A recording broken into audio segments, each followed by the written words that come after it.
Swastiastu, Namo Buddhaya, Salam Kebajikan. Bapak Ibu, para peserta Diklat Nasional, pada pagi hari ini saya mengucapkan selamat berpuasa ya bagi Bapak Ibu yang menjalankan.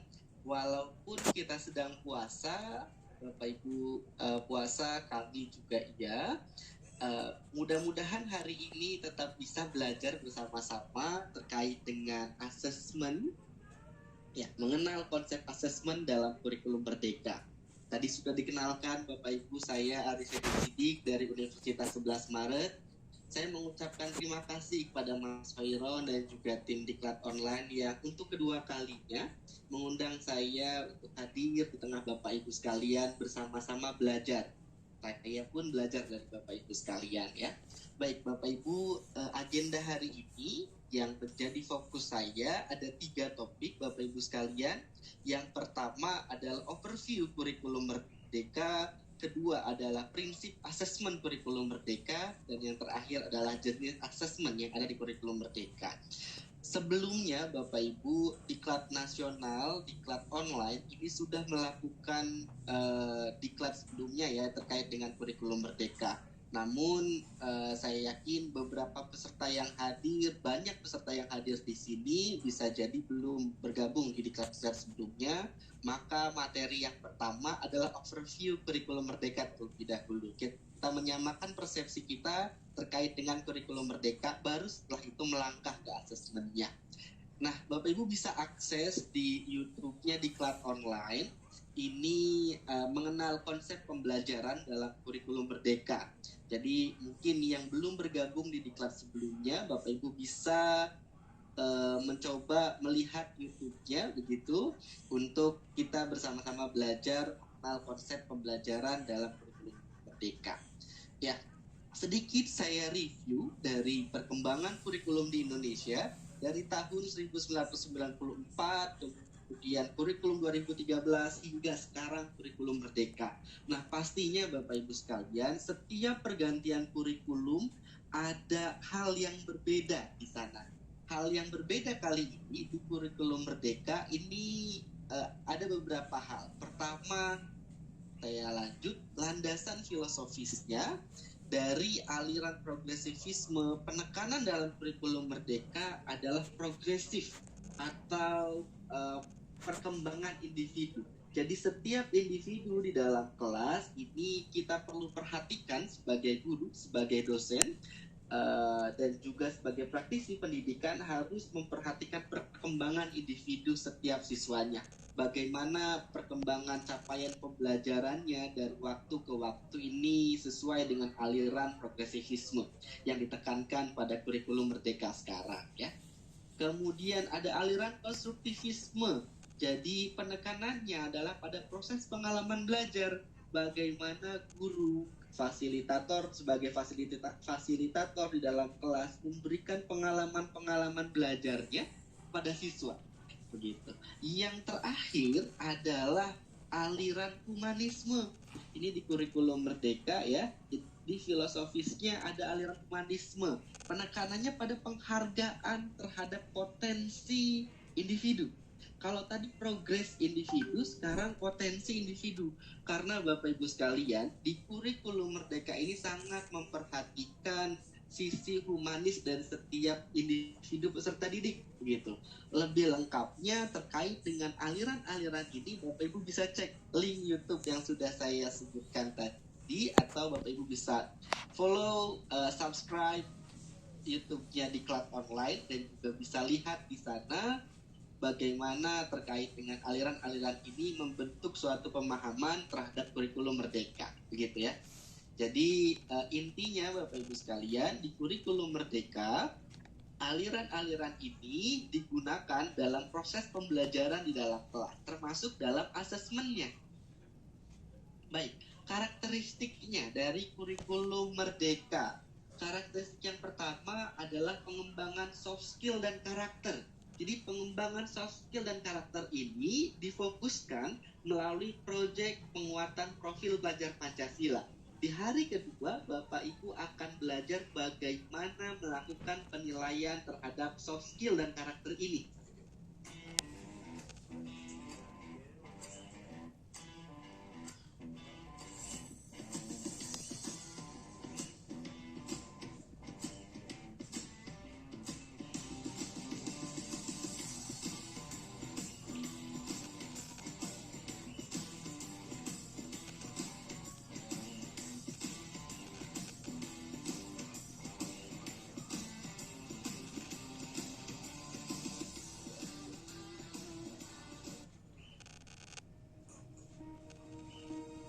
제 미래가 달려있는 평가다 보니까 자신감 있는 모습을 보여드려야겠다고 생각을 하고 정말 이 악물고 열심히 siswa dilakukan secara homogen. Bapak Ibu mengelompokkan siswa-siswa yang tadi nilainya tinggi itu menjadi satu kelompok, yang nilainya sedang menjadi satu kelompok, yang nilainya rendah ini juga menjadi satu kelompok.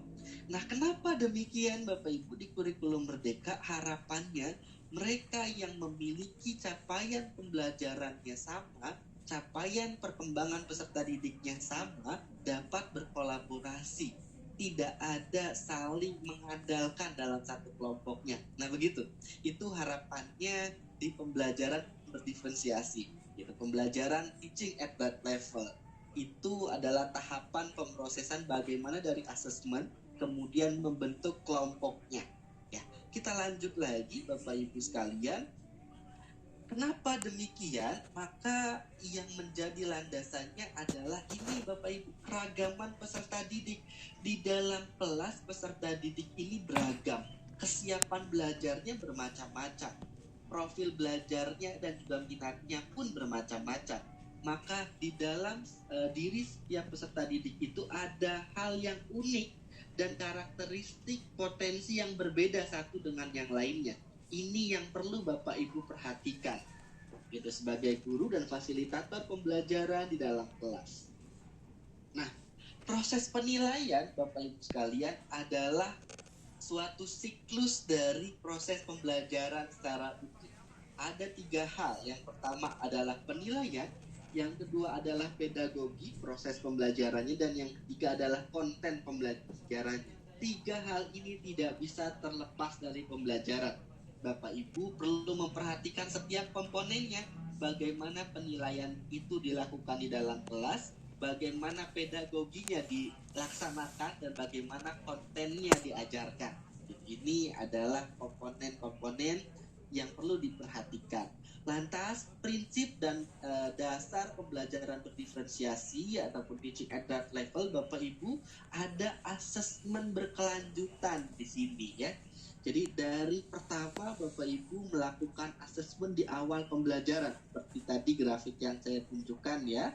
Di sini ada asesmen dulu nih tahap pertama Bapak Ibu.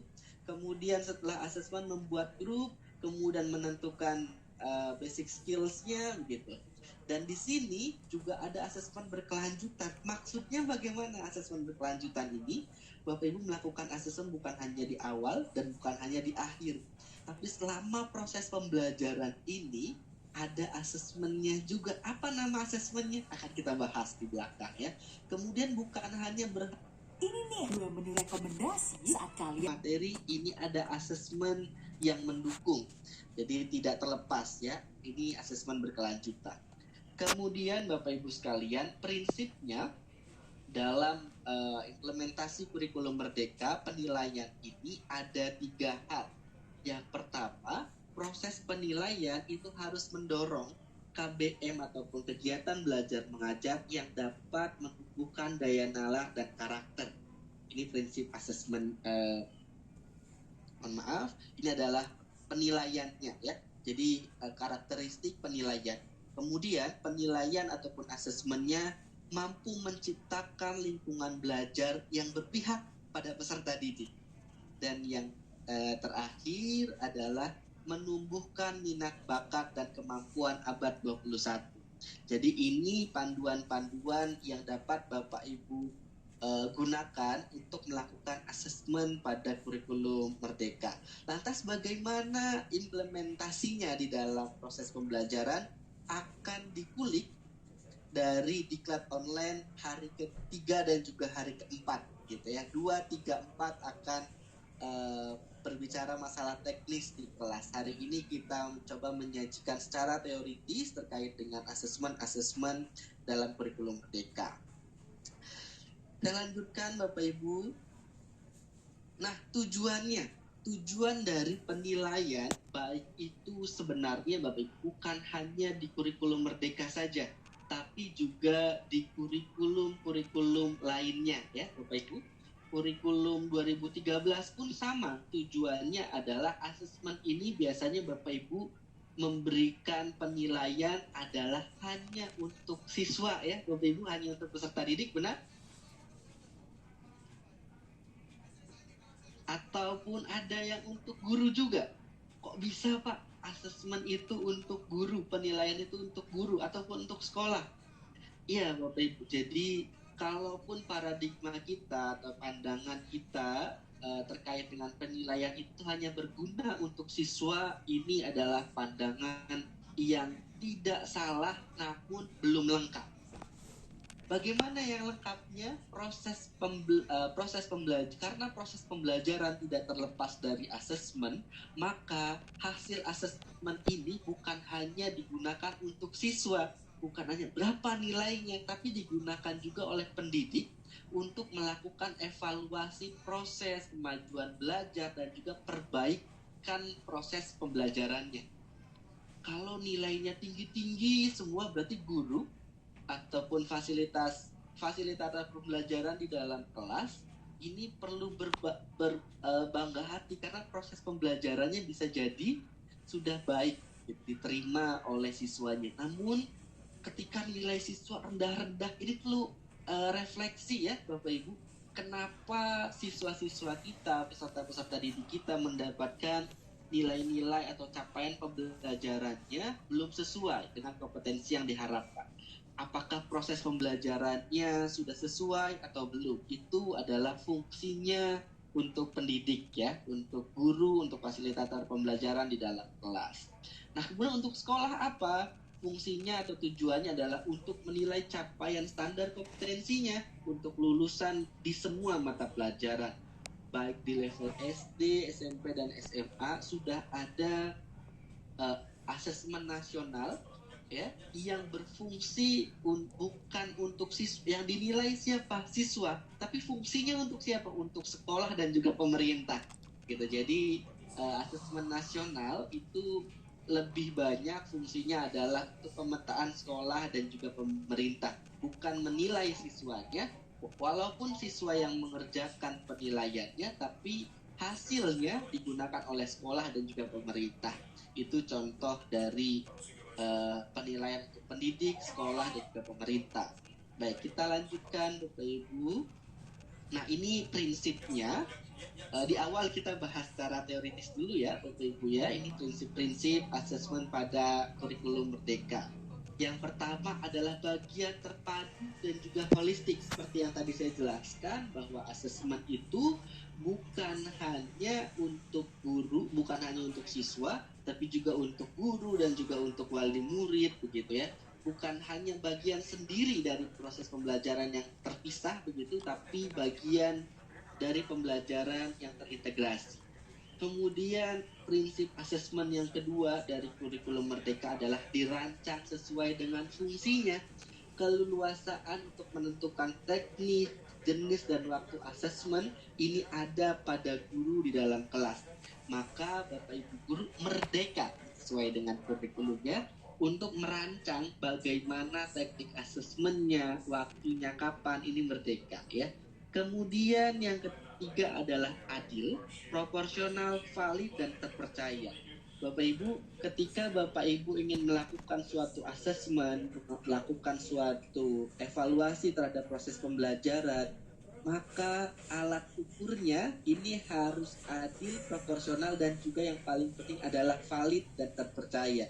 Ketika mengambil keputusan apakah siswa ini sudah mencapai capaian pembelajarannya, jika alat ukuran tidak valid dan terpercaya, maka hasil dari pengukurannya ataupun asesmennya belum bisa digunakan sebagai dasar pengambilan keputusan.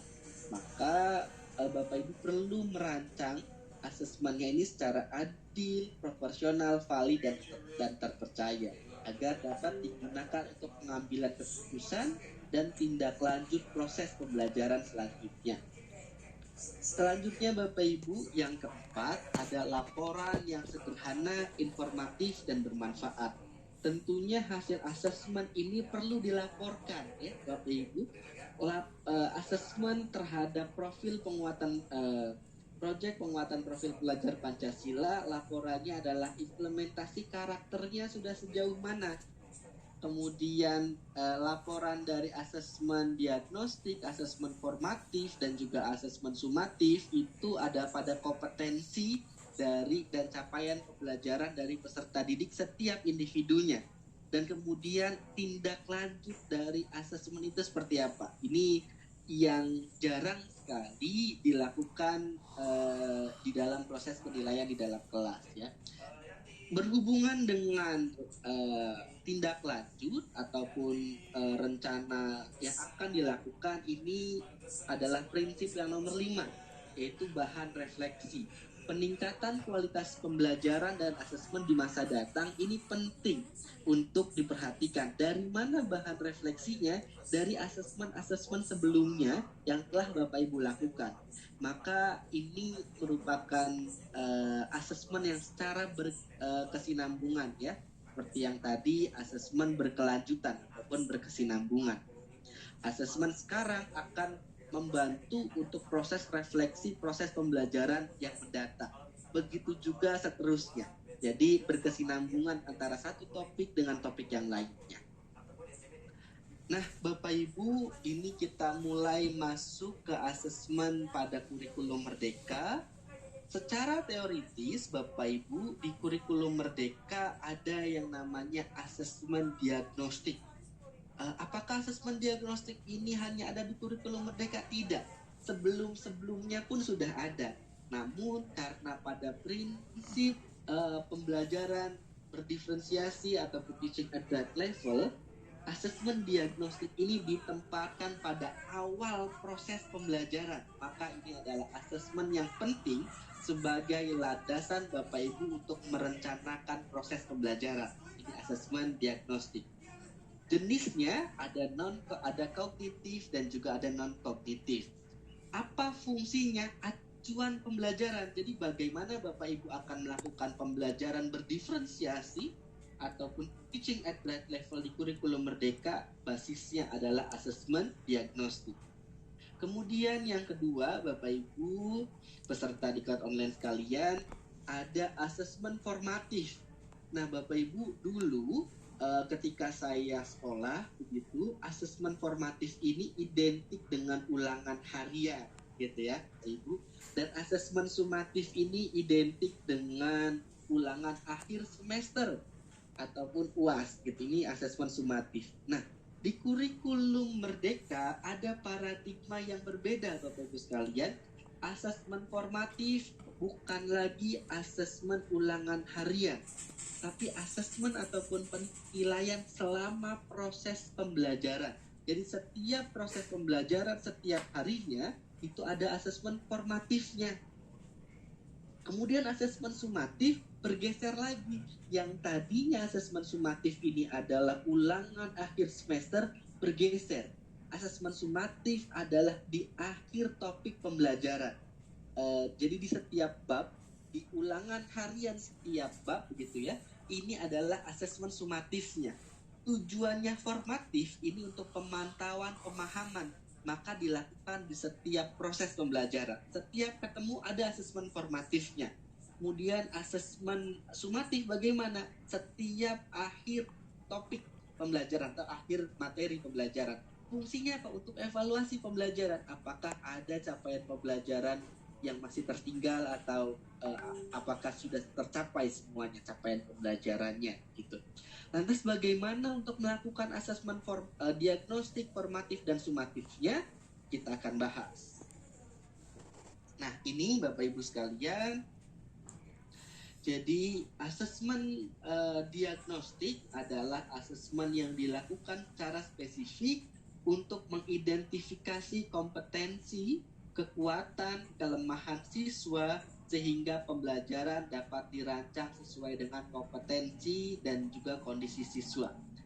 Ada dua jenisnya, ada asesmen diagnostik kognitif.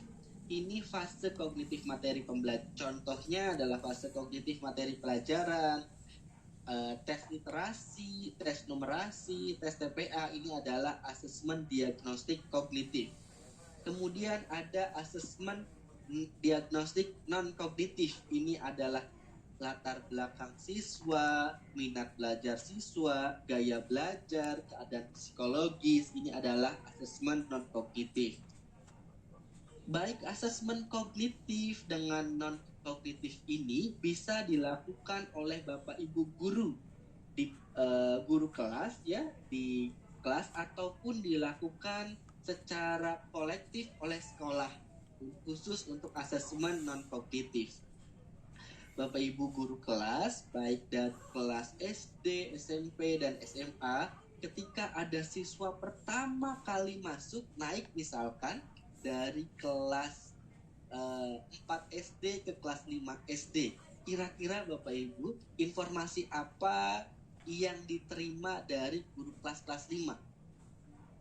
Saya bertanya hal demikian kepada Bapak Ibu peserta diklat di sebelum-sebelumnya ya. Beliau-beliau sepakat menjawab, kami hanya mendapatkan informasi nama siswanya, Pak.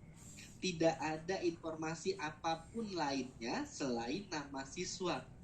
Padahal Bapak Ibu, siswa itu memiliki latar belakang yang berbeda-beda, memiliki minat yang berbeda-beda, gaya belajar dan juga keadaan psikologis yang berbeda-beda.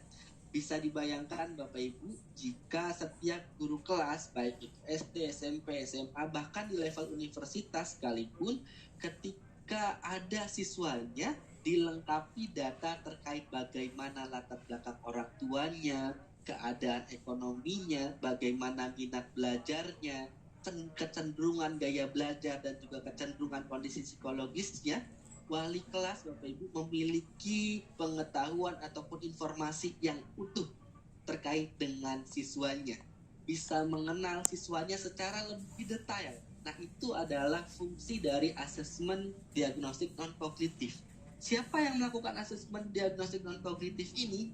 Biasanya Bapak Ibu, ini dilakukan kolektif oleh guru BK di awal proses pembelajaran ataupun di awal proses setiap tahunnya, di kelas 1 sebelum mendaftar misalnya, atau ketika naik ke kelas 2, ke kelas 3 dilakukan lagi asesmen non-kognitifnya. Kemudian untuk asesmen kognitif, siapa yang melakukan ini menjadi tanggung jawab dari Bapak Ibu pengampu mata pelajaran dan juga Bapak Ibu wali kelas ya. Untuk mata pelajaran bagaimana fase, karena kognitif ini berkaitan dengan mata pelajarannya, maka asesmennya ini tidak terlepas dari konten pelajarannya. Di awal sekali pelajaran, Bapak Ibu bisa melakukan asesmen diagnostik untuk mengidentifikasi apakah peserta didik ataupun siswa-siswi Bapak Ibu sekalian sudah siap untuk belajar, sudah mengerti dan paham materi yang akan dipelajari dan materi sebelumnya yang menjadi dasar materi hari ini misalkan. Itu adalah fungsi dari asesmen kognitif. Nah, Bapak Ibu, ini sebenarnya ada pretest ya, namun sudah pernah saya terapkan di diklat online sebelumnya. Bapak Ibu, ini adalah materi terkait ataupun tes terkait dengan gaya belajar. Jika Bapak Ibu penasaran, bisa diklik ini ya, alamatnya. Setelah ini Bapak Ibu bisa coba. Kira-kira Bapak Ibu ini yang belum pernah mencoba, termasuk gaya belajarnya apa sih? Apakah kinestetik, ataukah auditori, ataukah visual? Jadi setelah ini mungkin Bapak Ibu bisa coba ya, terkait dengan diagnostik non-kognitifnya. Nah, ini Bapak Ibu, kalau tadi kita sudah bicara mengenai jenis-jenis asesmen pada kurikulum Merdeka, kemudian ini dibuatkan siklus dari pembelajaran dan juga proses penilaian di kurikulum Merdeka. Seperti yang sudah kami bahas Bapak Ibu, ini tahapan ataupun siklus yang paling awal adalah asesmen diagnostik. Kemudian asesmen diagnostik ini diberikan kepada siswa untuk mengetahui kesiapan belajar kognitifnya, minat dan cara belajarnya. Setelah mengetahui terkait dengan data ini, Bapak Ibu melakukan proses pembelajaran berdiferensiasi di dalam kelas. Apa diferensiasinya? Ada diferensiasi konten, ada diferensiasi proses ya. Kemudian di akhir ada asesmennya lagi. Ini asesmen produk dan juga asesmen sumatifnya. Di proses dan juga konten ini tentunya ada asesmen formatifnya. Dan yang terakhir adalah evaluasi. Jadi bagaimana treatment ataupun proses pembelajaran berdiferensiasi yang Bapak Ibu lakukan ini berdampak terhadap capaian belajar peserta didik yang Bapak Ibu ajar. Ini adalah dievaluasi gitu. Kita lanjut.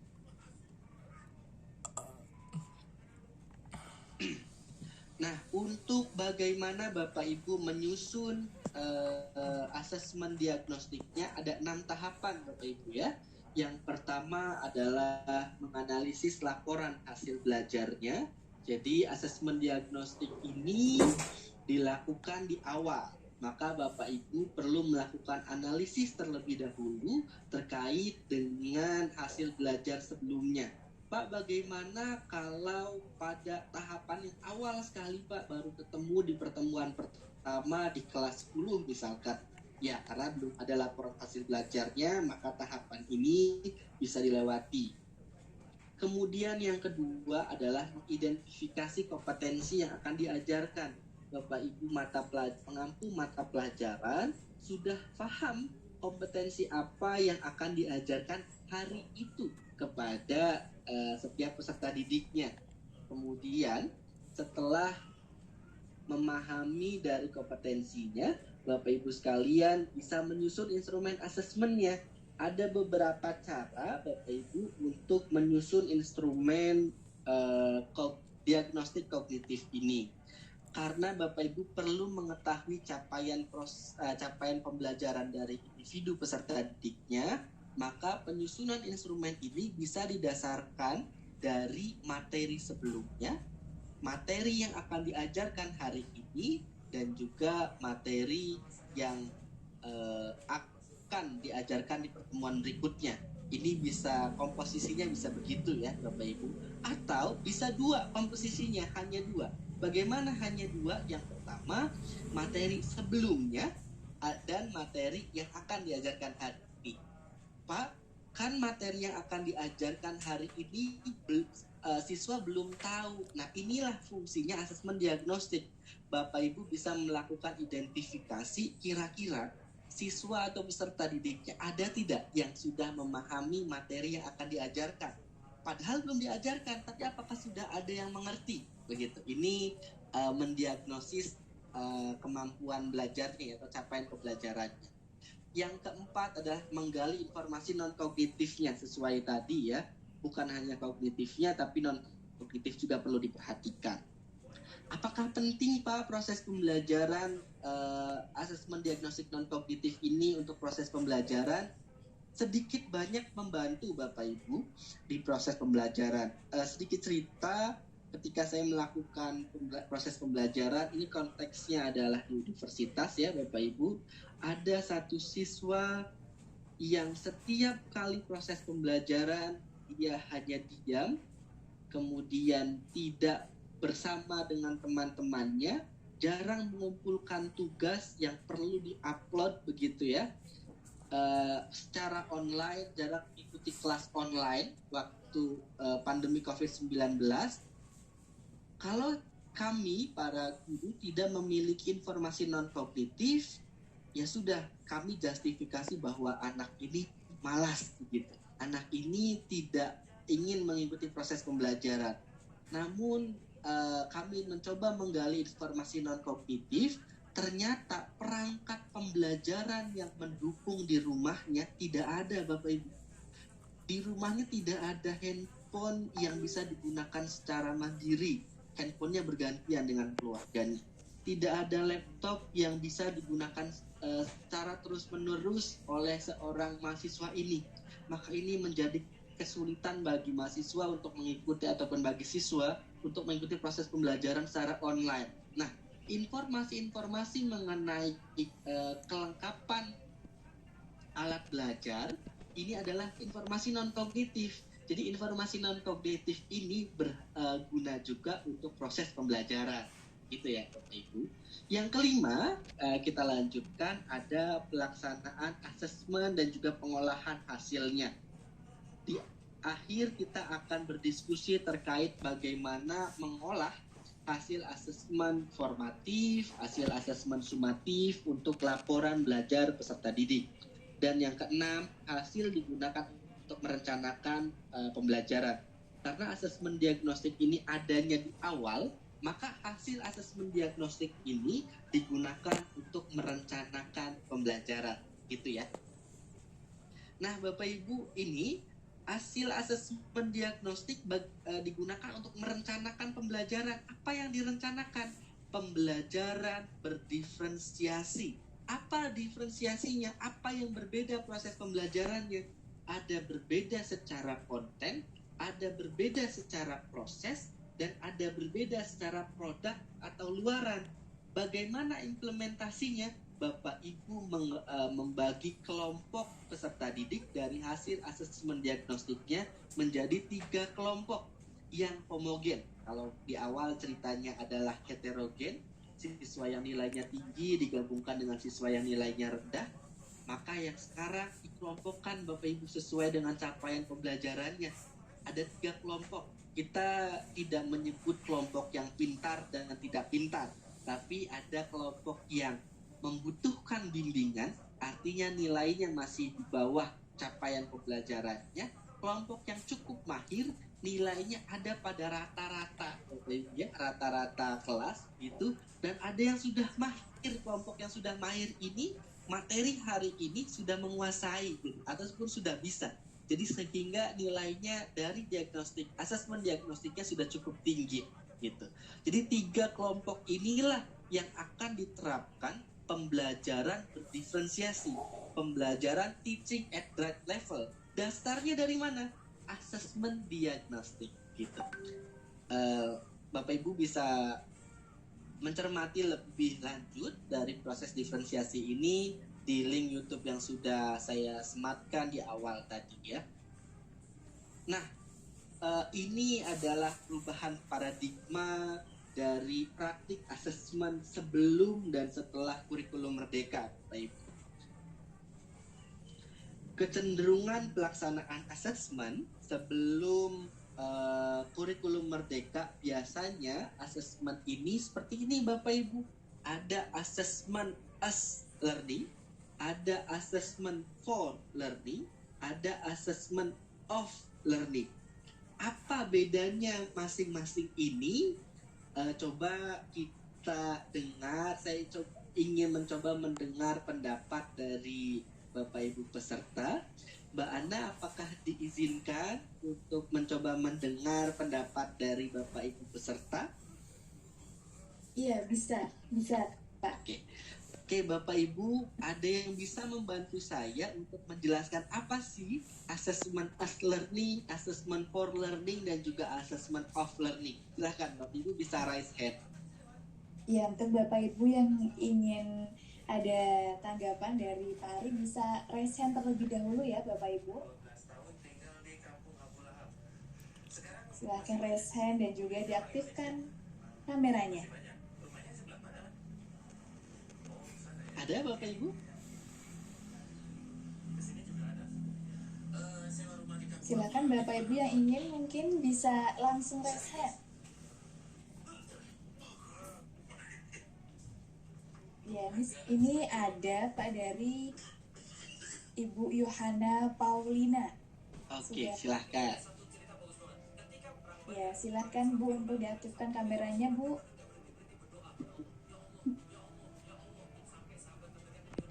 Ini belum bisa diaktifkan kamera. Oke, sudah bisa.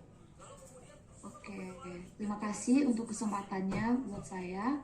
Menurut pandangan saya, asesmen as learning itu ialah penilaian untuk sebuah pembelajaran. Artinya setiap penilaian itu digunakan untuk pembelajaran untuk kedepannya. Sebagai pembelajaran. Jadi di dalam penilaian itu pun tercantum pembelajaran bagi murid-murid gitu. Lalu assessment for learning adalah penilaian untuk belajar. Jadi di dalam penilaian itu digunakan untuk belajar. Ketika dalam penilaian itu kita belajar bahwa ada siswa yang butuh ini, siswa yang butuh yang lain gitu. Kita tahu bahwa siswa-siswa itu berbeda, yang dibutuhkan berbeda, apa yang diperlukan. Lalu yang ketiga, assessment of learning. Assessment itu adalah pembelajaran itu. Jadi penilaian assessment itu adalah pembelajaran itu. Itu saja dari saya. Terima kasih untuk kesempatannya. Oke, terima kasih Bu Yohana Paulina. Dari mana Bu Yohana?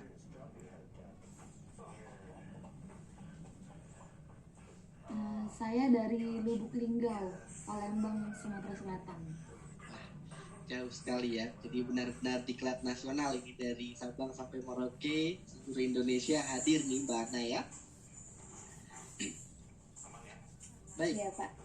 Iya, terima kasih Bu Yohana atas jawabannya. Benar ya Bapak Ibu sekalian, apa yang disampaikan Bu Yohana terkait dengan assessment as learning, assessment for learning, dan juga assessment of learning. Singkatnya begini Bapak Ibu sekalian, assessment dulu sebelum kurikulum merdeka biasanya kita lebih sering menerapkan assessment itu untuk menilai assessment dari untuk menilai capaian ataupun menilai perkembangan kognitif dari peserta didik itu dulu ya, sebelum kurikulum merdeka. Maka apa sih asesmen yang untuk capaian itu yang diberikan dari guru kepada siswa itu adalah assessment of learning. Assessment yang fokusnya adalah untuk menilai capaian pembelajaran di setiap akhir gitu ya, akhir topik ataupun akhir semester. Ini adalah assessment of learning. Contohnya apa? Assessment of learning itu biasanya contohnya ulangan harian, ulangan akhir topik ataupun ulangan akhir semester, itu assessment of learning. Kemudian assessment for learning ini adalah tugas-tugas yang diberikan pada siswa setiap pertemuan. Itu assessment of learning untuk Shopee Big Ramadan Sale 44 promo THR terbesar di promo puncak 4-6 April. Dapatkan flash sale akbar bahkan siswa dalam proses penilaiannya. Jadi seperti penilaian teman sejawat, itu kemudian refleksi penilaian diri terhadap kemampuan belajar sendirinya, ini assessment as learning. Nah, asesmen yang melibatkan peserta didik ini biasanya sedikit komponennya di pucuk piramida sebelum kurikulum merdeka. Harapan kedepannya dibalik Bapak Ibu. Assessment as learning ini harapannya yang melibatkan siswa melakukan refleksi terhadap proses pembelajarannya ini lebih banyak komposisinya dibandingkan dengan asesmen untuk melihat perkembangan belajarnya atau assessment of learning gitu. Kemudian assessment for learning, bagaimana tugas-tugas yang diberikan, ini pun porsinya masih sama, hanya dibalik piramida atas dan bawahnya saja gitu ya. Harapannya Bapak Ibu lebih banyak melibatkan siswa di dalam proses pembelajarannya. Saya melihat tadi beberapa peserta di sini beragam ya, ada yang dari TK sampai dengan dosen di perguruan tinggi. Mungkin Bapak Ibu di kelas-kelas yang bawah dari mulai TK sampai dengan SD 2 level ini, kemudian PAUD, dia bisa jadi kesadaran individu peserta didiknya ataupun kemandirian peserta didiknya terhadap self-assessment atau menilai dirinya sendiri belum bisa begitu ya. Maka ini bisa dibantu dengan penilaian teman sejawatnya, temannya bagaimana kira-kira sikapnya, bagaimana kognitifnya, bagaimana hal lainnya gitu ya, yang dilakukan oleh teman sejawat. Tapi bagi Bapak Ibu yang sudah berada pada level SMA dan juga perguruan tinggi, bahkan ini sudah bisa diajak diskusi mahasiswa atau siswanya. Adik-adik sekalian, mas-mas mbak sekalian, kita akan melakukan proses pembelajaran di dalam kelas. penilaiannya adalah ini, bagaimana tanggapan dari kalian semua gitu. Saya biasa melakukan hal ini kontrak pembelajaran sebelum di awal pembelajaran ya Bapak Ibu, dan juga kontrak kuliah di awal kuliah saya biasa memberikan hal itu. Akan ada asesmen apa saja selama proses pembelajaran. Katakanlah topiknya aljabar, atau katakanlah topiknya laju reaksi di kimia ya. Sebelum kita melakukan proses pembelajaran, Bapak Ibu mengungkapkan dulu asesmennya kepada siswa-siswanya. Akan ada asesmennya ulangan harian, ada project, ada kuis, dan yang lain sebagainya. Kemudian diminta untuk siswa menanggapi bagaimana dengan asesmen yang akan dilakukan, apakah sepakat atau tidak. Ini melibatkan siswa dalam proses asesmennya. Kita lanjutkan Bapak Ibu. Nah, ini secara teoritis perbedaan dari ketiganya. Jadi ada asesmen proses pembelajaran ya. Asesmen untuk refleksi proses pembelajaran adalah asesmen as learning, berfungsi sebagai asesmen formatif juga. Kemudian asesmen for learning, fungsinya juga sebagai formatif. Hanya ada satu yang berfungsi sebagai sumatif, yaitu assessment of learning. Ini sebagai evaluasi pada akhir proses pembelajaran. Nah, perbedaannya Bapak Ibu, assessment as dan for learning ini, assessment as, for, dan juga as learning ini, yang as learning lebih melibatkan peserta didik secara aktif dalam kegiatan asesmen tersebut, seperti yang tadi saya sudah contohkan. Peserta didik diberi pengalaman untuk belajar menjadi penilai bagi diri sendiri, refleksi terhadap kemampuan diri sendiri, dan juga melihat perkembangan temannya gitu. Maka ini ada self-assessment dan juga peer assessment yang dilakukan untuk assessment as learning. Kita lanjutkan, dan ini assessment as learning-nya. Jadi fungsinya Bapak Ibu, assessment as learning ini untuk mendiagnostik kemampuan awal dan juga kebutuhan belajar sebagai umpan balik, sebagai asesmen untuk memperbaiki proses pembelajaran dan strategi pembelajaran, mendiagnostik daya serap materinya, kemudian memacu perubahan suasana kelas. Kemudian teknisnya Bapak Ibu bisa dengan produk, proyek, portofolio, tes tertulis, dan lisan. Kemudian hasil dan dokumentasinya bisa berupa produk hasil belajar, jurnal refleksi ya. Bapak Ibu, saya yakin banyak di antara Bapak Ibu sekalian yang sudah mengikuti PPG Prajabatan ataupun PPG dalam jabatan dan bahkan guru penggerak. Saya yakin di sana di setiap akhir topik ada refleksi yang harus dilakukan. Dan refleksi ini harapannya juga diterapkan pada siswa. Jadi siswa ini bisa merefleksikan kira-kira saya ini sudah bisa di bagian mana materinya, kemudian belum bisa di bagian mana gitu. Ini harapannya bisa diterapkan sebagai assessment as learning. Selanjutnya asesmen sumatif di akhir ya, asesmen for dan juga of learning. Kalau sumatif ini alat ukur untuk mengetahui capaian hasil belajar peserta didiknya dalam suatu lingkup materi. Dalam suatu akhir topik Bapak Ibu bisa memberikan suatu asesmen, yaitu asesmen sumatif atau asesmen of learning untuk mengetahui capaian belajarnya. Kemudian tekniknya bagaimana? Sama ya, tekniknya bisa dengan praktek, bisa dengan produk, proyek, portofolio, tes tertulis, ataupun tes lisan. Dan hasil dokumentasinya berupa penilaian produk, bisa juga produk hasil belajar, dan bisa juga langsung dalam bentuk angka. Itu dari teknis-teknis yang akan Bapak Ibu diskusikan nanti bagaimana implementasinya di dalam kelas pada diklat-diklat hari-hari selanjutnya. Kemudian, nah ini Bapak Ibu perbedaan secara lebih jelas ya antara asesmen formatif dengan asesmen sumatif. Kalau asesmen formatif terintegrasi pada proses pembelajaran, tapi kalau asesmen sumatif lebih di akhir lingkup materi, di akhir semester gitu.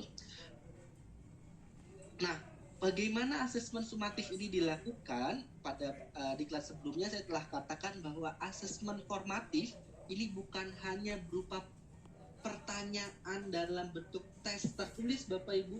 Karena paradigma kita, saya pun sebelumnya demikian, asesmen ini harus dalam bentuk soal, harus dalam bentuk tes tertulis. Sekarang asesmen formatif ini tidak lagi berbentuk soal, Bapak Ibu. Bisa juga berbentuk pertanyaan lisan yang diberikan oleh Bapak Ibu sekalian terhadap siswanya atau peserta didik di dalam kelas. Bagaimana pertanyaannya? Sederhana sekali. Bapak Ibu menanyakan bagaimana anak-anak, apakah sudah mengerti, apakah bisa dipahami. Itu adalah bentuk asesmen formatif. Bapak Ibu bisa mendapatkan feedback dari siswa untuk capaiannya.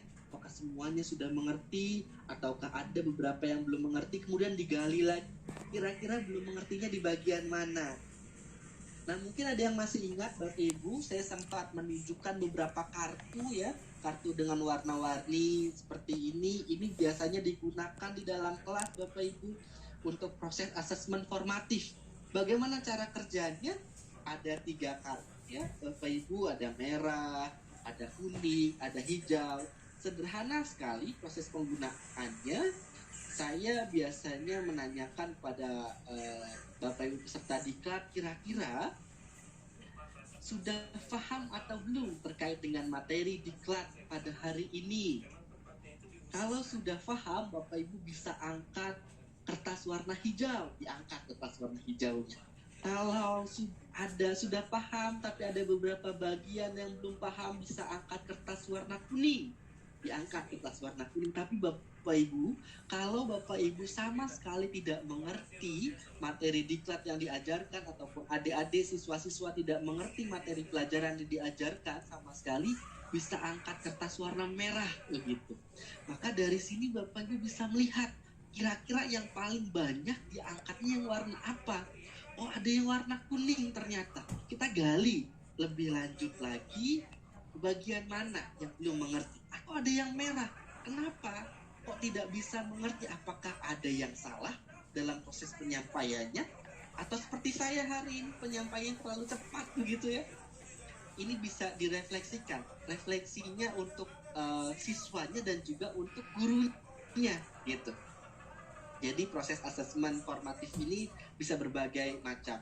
Atau untuk yang PAUD, yang TK, SD, Bapak Ibu, kalaupun kartu-kartu warna-warni seperti ini masih cukup sulit, mungkin bisa diganti emoticon, smiley yang bisa dibagikan pada siswa, kemudian diangkat jika siswa sudah mengerti, jika siswa sudah bisa, atau jika siswa ada hal yang ingin ditanyakan, smiley. Itu pun proses pembelajaran ataupun asesmen formatif yang bisa dilakukan implementasinya secara sederhana di kelas. Kita lanjutkan. Ya, mohon maaf Pak Ari mengingatkan untuk waktunya 10 menit lagi ya Pak. Oke, siap Mbak. Terima kasih Mbak Ana sudah mengingatkan. Itu ya Bapak Ibu, maka saya akan lebih cepat lagi karena waktunya tinggal 10 menit. Ini ada contoh pelaksanaan asesmennya Bapak Ibu. Contohnya ada di matematika ya, di kelas 3 semester 1. Jadi ini asesmennya apa saja, kita lihat tahapan berikutnya. Nah, asesmennya ada formatif, di aktivitas pembelajaran seperti apa. Sumatif yang keduanya adalah proyek, sumatif yang ketiganya adalah tes, sumatif yang keempatnya adalah kinerja, dan sumatif yang kelimanya adalah proyek. Bapak Ibu bisa cermati nanti apa perbedaan masing-masingnya. Lantas Bapak Ibu, karena ini kita terucutkan ya tadi penilaian di dalam kurikulum Merdeka, untuk merencanakan proses pembelajarannya ada penilaian diagnostik. Diagnostik ini fungsinya untuk merencanakan, mengelompokkan siswa dan merencanakan pembelajaran. Kemudian yang digunakan kepada siswa, untuk Bapak Ibu dan juga untuk proses evaluasi adalah asesmen formatif dan juga asesmen sumatif. Dari asesmen formatif dan asesmen sumatif ini Bapak Ibu, guru kelas, Bapak Ibu sekalian merdeka untuk memilih 3 alternatif pengolahan hasil asesmennya. Bagaimana nanti nilai rapotnya itu di-create ataupun dikembangkan oleh Bapak Ibu sekalian. Alternatif yang pertama, Bapak Ibu merdeka untuk mengolah seluruh data formatif dan sumatif untuk dijadikan nilai rapot. Berarti bebas ya Bapak Ibu. Hasil formatif juga digunakan untuk rapot siswa. Demikian juga sumatif. Alternatif yang kedua, Bapak Ibu bisa mengolah seluruh data formatif dan sumatif untuk dijadikan nilai rapot, tapi formatifnya ini berupa angka dan hasil sumatif menjadi nilai akhir, dan ada data narasi ataupun kualitatif yang digunakan sebagai pertimbangan deskripsi capaian pembelajarannya dalam rapot. Karena kita melakukan proses penilaian bukan hanya keluarannya adalah angka, tapi harus dilihat capaiannya apakah sudah sesuai apa belum dengan tuntutan kurikulum. Maka ada deskripsi secara kualitatifnya dari asesmen formatif. Dan yang ketiga alternatifnya Bapak Ibu, hasil asesmen sumatif diolah menjadi nilai akhir dan hasil asesmen formatif digunakan sebagai pertimbangan deskripsi capaian kompetensi dalam rapot. Jadi nilai akhir hanya sumatif saja, formatif hanya untuk deskripsi. Ini alternatifnya. Baik alternatif pertama, alternatif kedua, dan alternatif ketiga Bapak Ibu memiliki kekurangan dan kelebihannya masing-masing. Alternatif pertama keunggulannya adalah asesmennya didasarkan pada data yang lengkap dari formatif dan sumatif, sehingga Bapak Ibu guru pendidik memiliki informasi yang lebih banyak untuk menentukan, dan datanya berupa angka lebih mudah diolah. Tapi kelemahannya, upaya yang dilakukan pendidik lebih banyak, Bapak Ibu lebih repot nih untuk melakukan proses penilaiannya, karena ada asesmen formatif, hasilnya ada deskriptif, kemudian ada asesmen sumatif yang hasilnya adalah angka. Waktunya lebih lama Bapak Ibu untuk melakukan asesmen ini. Yang kedua, alternatif yang kedua tadi juga ada keunggulan dan kelebihannya. Keunggulannya adalah waktu yang diperlukan untuk mengumpulkan dan mengolah nilai lebih singkat, ini keunggulannya. Kemudian informasi kemajuan belajar peserta didik lebih bervariasi karena menggunakan data kuantitatif dan kualitatif. Ada kualinya juga ya. Tapi untuk alternatif yang ketiga, Bapak Ibu, waktu yang diperlukan mengumpulkan mengolah nilai lebih singkat lagi. Tapi kelemahannya bisa jadi hasil asesmen formatifnya diabaikan, tidak digunakan oleh Bapak. Lina, kamu tahu nggak ini untuk apa? Nggak tahu. Kesepakatan sekolah dan juga kenyamanan Bapak Ibu sekalian, keseragaman di sekolah ingin memberikan nilai rapot yang seperti apa gitu. Nah, saya yakin Bapak Ibu untuk melakukan asesmen diagnostik dan juga asesmen-asesmen yang lainnya, proses di dalam kelas tidak mudah bagi Bapak Ibu yang sudah terbiasa dengan teknologi, yang sudah terbiasa sekolahnya memadai fasilitasnya, ada koneksi internet yang cukup, kemudian siswanya literate atau siswanya terbiasa dengan teknologi, bisa mengintegrasikan teknologi dalam proses penilaiannya. Tujuannya apa? Memudahkan Bapak Ibu untuk melakukan semua asesmen ini. Asesmen diagnostik waktunya terbatas Bapak Ibu. Jumlah pertanyaannya nggak banyak, hanya 10 sampai dengan 15 pertanyaan biasanya asesmen diagnostik. Waktu mengolahnya ini juga tidak lama, singkat sekali. Bisa jadi waktu untuk mengolahnya pada hari itu juga di dalam proses pembelajaran. Kalau dilakukan secara manual, Bapak Ibu, ini akan sulit.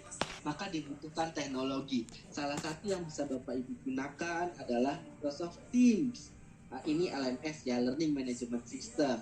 Atau secara sederhana, yang paling sederhana, Bapak Ibu bisa menggunakan Google Formulir ataupun Microsoft Formulir. Bapak Ibu bisa menggunakan teknologi itu ya. Gitu. Kemudian ada teknologi lainnya. Bapak Ibu bisa menggunakan Cloud Classroom. Nah, ini hal yang menarik. Bisa jadi tema di kelas selanjutnya ya. Ini penggunaan LMS ataupun Learning Management System, integrasi teknologi pada proses pembelajaran. Ini ada Cloud Classroom, bentuk-bentuk pertanyaannya ada banyak Bapak Ibu, ada benar salah, pilihan ganda, open-ended atau quiz, bisa juga mencantumkan animasi di dalam soal-soalnya ataupun melakukan permainan ya, ini dari Cloud Classroom. Yang terakhir Bapak Ibu ada integrasi ini exam.net yang perlu registrasi setiap sekolah ya. Mungkin bisa jadi ada sekolah-sekolah Bapak Ibu yang sudah registrasi di exam.net ini. Nah, kendalanya adalah Bapak Ibu sering sekali ketika melakukan diklat, Bapak Ibu yang ada di luar-luar Pulau Jawa di sana berdiskusi terkait kesulitan untuk menerapkan teknologi dalam proses pembelajaran. Memang benar Bapak Ibu, fasilitas belum merata di Indonesia, namun Bapak Ibu mungkin dalam satu semester Bapak Ibu bisa sekali-kali mengintegrasikan teknologi dalam satu pembelajaran, meminta siswanya untuk keluar laboratorium komputer kalau ada, kalau tidak menggunakan handphonenya untuk melakukan asesmen diagnostik agar prosesnya lebih cepat gitu. Jadi saya memahami bahwa fasilitas yang ada di sekolah-sekolah Indonesia amat sangat bervariasi. Jadi bisa jadi sekolah-sekolah yang sudah bisa dan sudah terbiasa menerapkan teknologi ini cenderung lebih mudah untuk melakukan asesmen, lebih cepat dalam melakukan proses penilaian, dan juga lebih terintegrasi, terorganisir dalam melakukan pelaporan hasil belajarnya. Demikian Bapak Ibu, ini ada beberapa link yang bisa menjadi referensi untuk Bapak Ibu sekalian, asesmen diagnostik non-kognitif terkait dengan pengembangan diri siswa, minat siswa, dan yang lainnya. Demikian Bapak Ibu sekalian, presentasi dari saya. Saya mohon maaf apabila ada kesalahan dalam proses penyampaiannya dan juga terburu-buru karena banyak materinya disampaikan dalam waktu yang singkat. Saya cukupkan Mbak Ana, saya akhiri. Wassalamualaikum warahmatullahi wabarakatuh. Selamat siang, kita diskusi setelah ini. Terima kasih. Ada 2 pertanyaan, Pak. Halo. Iya, Bapak. Silakan. Oke. Yang pertama tentang grouping untuk siswa kita di kelas, Pak. Halo. Iya, Pak. Ya, kan bisa kita kelompokkan atas tiga kategori. Jadi ada yang perlu bimbingan, cukup mahir dan mahir, begitu, kira-kira begitu Pak ya? Iya. Nah, apakah grouping ini akan menjadi grouping tetap untuk setiap pertemuan atau untuk satu pertemuan pada satu TP misalnya, atau begitu berubah TP yang kedua, ketiga dan seterusnya itu kita buat grouping lagi, atau groupingnya tetap seperti itu? Itu yang pertama, Pak. Kemudian yang kedua, ketika kita melaksanakan asesmen formatif itu, Pak, di akhir pertemuan itu mengukur apa yang ketercapaian TP pada pertemuan itu. Kira-kira seperti itukah bentuknya? Dan kalau kita menggunakan teknik yang misalnya yang teknik yang terkait misalnya begini. Kalau saya ingin mengukur kemampuan, kebetulan saya guru bahasa Indonesia, Pak. Saya ingin mengukur ketika itu TP-nya terkait dengan kompetensi berbicara misalnya. Tapi karena keterbatasan waktu, maka formatifnya saya berikan semacam jadi tugas, Pak. Tugas untuk merekam, memvideokan mereka berbicara pidato secara singkat begitu. Apakah bisa seperti itu, Pak? Terima kasih.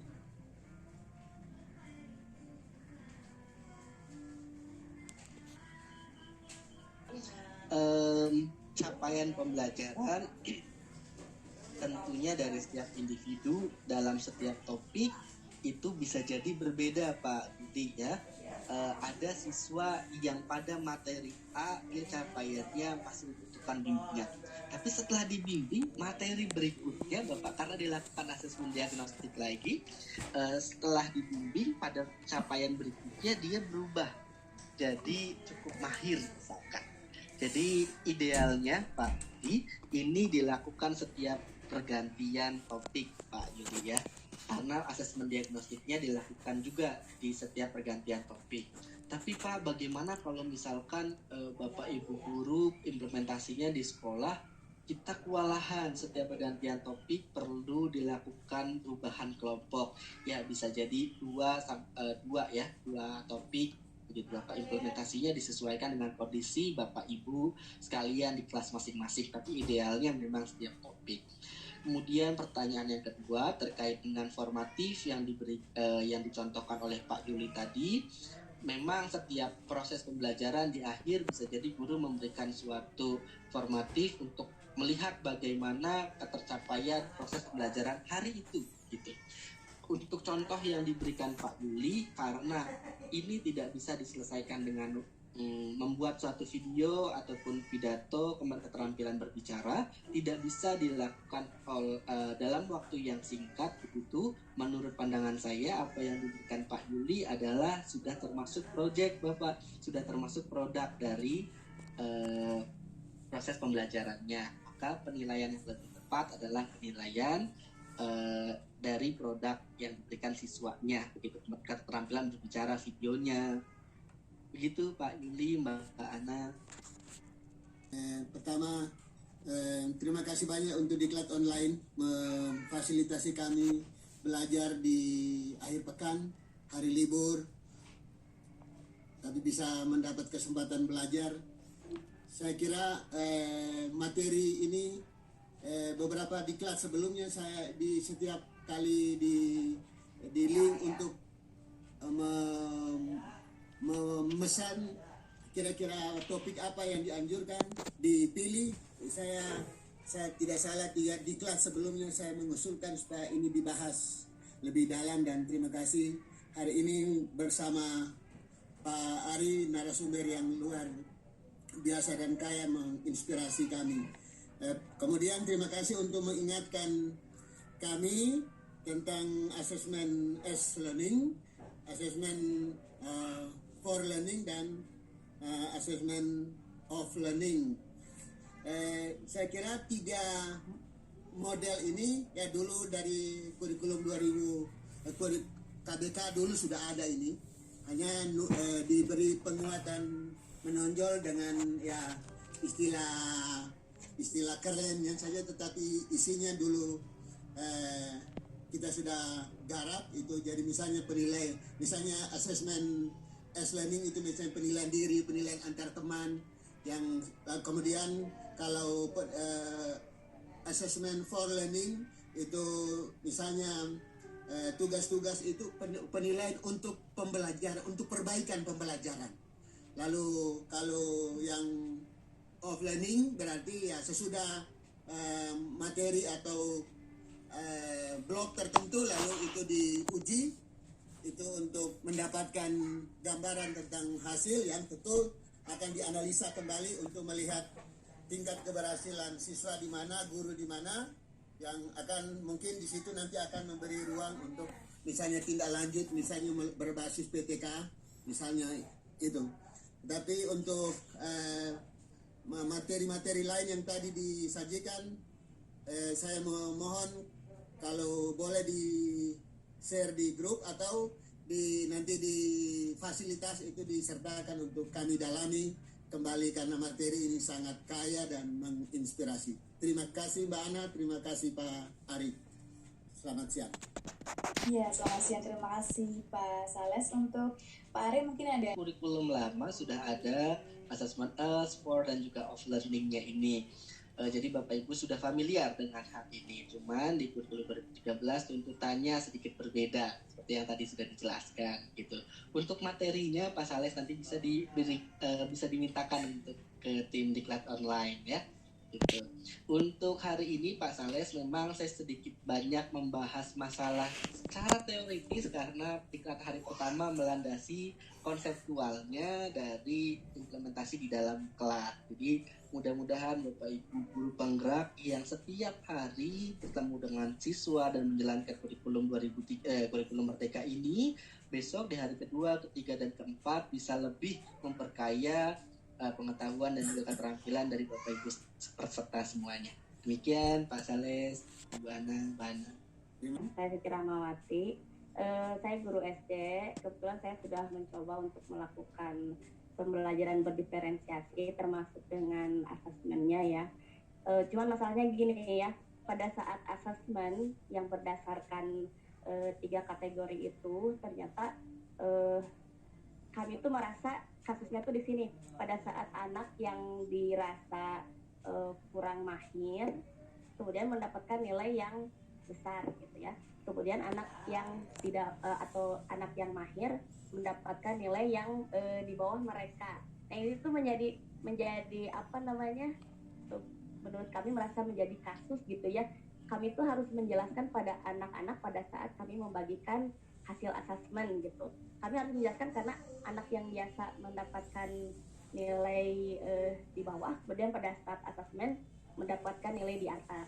Berarti itu menjadi kasus untuk kami dan kami harus menjelaskan pada siswa juga pada orang tua gitu. Itu satu. Kemudian apakah di hasil akhir atau di rapot itu ada pencantuman kategori siswa itu. Kemudian mengenai tadi yang Bapak sampaikan tidak ada yang namanya KKM, tapi ada kalau tidak salah ada yang namanya KKTP. Nah kami belum sempat mempelajari lebih dalam mengenai KKTP dan belum menerapkan untuk si KKTP itu. Nah sebetulnya KKTP itu apa? Oke, itu tadi pertanyaan dari saya. Terima kasih Pak. Iya, terima kasih Bu Siti.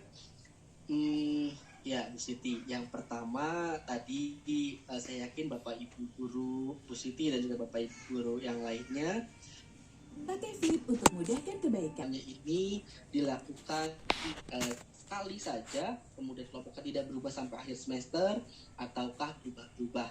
Nah karena tadi jawaban saya adalah bisa jadi kelompoknya berubah-ubah ya Bu Siti, maka di rapot tidak ada pengelompokannya karena bisa jadi siswa ini berubah untuk kelompoknya. Kemudian terkait dengan hasilnya yang berbeda, kalau dikelompokkan di awalnya siswa itu adalah siswa yang membutuhkan bimbingan, tapi di akhir dia nilainya lebih tinggi dari kelompok yang mahir, ini kan menjadi suatu fenomena ataupun Bu Siti tadi bilang kasus ya Bu Siti. Sebenarnya hal ini ketika Ibu Siti dan juga Bapak Ibu yang lain sudah melakukan proses asesmennya dengan benar, dengan baik dalam kelas, ini tidak menjadi masalah Bu Siti. Karena begini, di awal kita melakukan asesmen diagnostik dengan instrumen yang sama pada satu kelas tersebut ya. Dari instrumen diagnostik ini kemudian Bu Siti dan Bapak Ibu yang lain membagi dalam 3 kelompok. Membutuhkan bimbingan, cukup mahir, dan sudah mahir. Didasarkan dari pengetahuan saat itu sebelum proses pembelajaran dilakukan. Kemudian Bu Siti melakukan proses pembelajaran berdiferensiasi, membimbing kelompok yang membutuhkan bimbingan tadi, memberikan fasilitasi kepada kelompok yang cukup mahir dan juga kelompok yang mahir tadi. Di dalam proses pembelajaran berdiferensiasi ini, tentunya siswa berproses Bu Siti. Bisa jadi proses pembelajaran yang Bu Siti lakukan, bimbingan-bimbingan yang Bu Siti lakukan ini memberikan dampak yang signifikan terhadap siswa yang membutuhkan bimbingan. Di akhir proses pembelajaran, Bu Siti melakukan evaluasi ataupun asesmen sumatif dengan instrumen yang sama terhadap satu kelas tersebut. Gitu. Kalau instrumennya sama, Ibu, maka capaian karena asesmen diagnostik instrumennya sama semua kelas, semua siswa. Instrumen ataupun soal-soal yang diberikan di sumatif untuk semua siswa dalam satu kelas ini sama, maka sudah terukur dengan jelas. Hasilnya jika ada kelompok yang tadi mahir kemudian nilainya lebih rendah daripada kelompok yang membutuhkan bimbingan, ini tidak apa-apa karena mereka sudah berproses. Yang penting Bu Siti sudah melakukan asesmennya ini untuk seluruh siswa. Malah bisa jadi temuan dari Bu Siti bimbingan-bimbingan seperti apa yang bisa menjadikan siswa ini lebih mahir dari proses temannya yang sudah dikategorikan mahir gitu. Kemudian untuk pertanyaan yang ketiga, KKTP adalah ketercapaian tujuan pembelajaran ya, Bu Siti. Jadi ini beberapa kabupaten, karena sebelum ini ada beberapa diklat-diklat yang dilakukan, ini disesuaikan dengan kesepakatan Bu Siti. ya, kesepakatan dari karena bebas, merdeka, kesepakatan dari sekolah. Biasanya sekolah ini mengacu ke sekolah lainnya yang sudah lebih dulu begitu ya. Di diklat kemarin sudah ada klasifikasi sekolah ya, Merdeka Berbagi, sekolah yang sudah 2-3 tahun ini melakukan implementasi kurikulum merdeka. Biasanya seperti itu, Bu Siti. Tapi kalau proses pembelajaran di dalam kelas, Bu Siti berhak untuk menentukan sendiri bagaimana kriterianya dari instrumen yang sudah Bu Siti kembangkan. Hasilnya kira-kira siswa ini sudah memenuhi belum KKTP-nya. Gitu, belum ada standarnya, Bu Siti ya. Terima kasih, Mbak. Ya, jangan sedih ya karena masih ada hari esok lagi, mungkin bisa ada kesempatan untuk bertanya seperti itu. Baik, untuk itu sebelum ditutup mungkin dari Pak Ari ingin menyampaikan sesuatu, silahkan Bapak. Ya, terima kasih Mbak Ana kepada Bapak Ibu yang hari ini luar biasa semangatnya ya. Ada sekitar 900 lebih di Zoom, kemudian di YouTube juga saya lihat ada banyak. Selamat belajar Bapak Ibu dari 4 hari ini. Saya ucapkan terima kasih kepada tim Diklat Nasional, Diklat Online yang telah mengundang dan juga memfasilitasi untuk saya bertemu dan belajar dari Bapak Ibu sekalian. Terima kasih Mbak Ana. Baik, terima kasih Pak Ari. Saya ucapkan sekali lagi terima kasih atas materi, atas ilmu yang luar biasa pastinya di hari ini, berguna untuk Bapak Ibu, bermanfaat. Semoga tetap semangat Pak Ari, semoga kita bisa bertemu di lain kesempatan, semoga sehat selalu Pak Ari. Terima kasih. Oke, sebelum kita menutup perjumpaan kita pada siang hari ini, tidak lengkap rasanya kalau kita belum foto bersama. Jadi pada Bapak Ibu silakan untuk diaktifkan kameranya dan jangan lupa untuk menyiapkan pose-pose terbaiknya. Oke, silahkan Bapak Ibu untuk bersiap, diaktifkan kameranya. Oke, semoga tetap semangat ya Bapak Ibu. Walau puasa sudah jam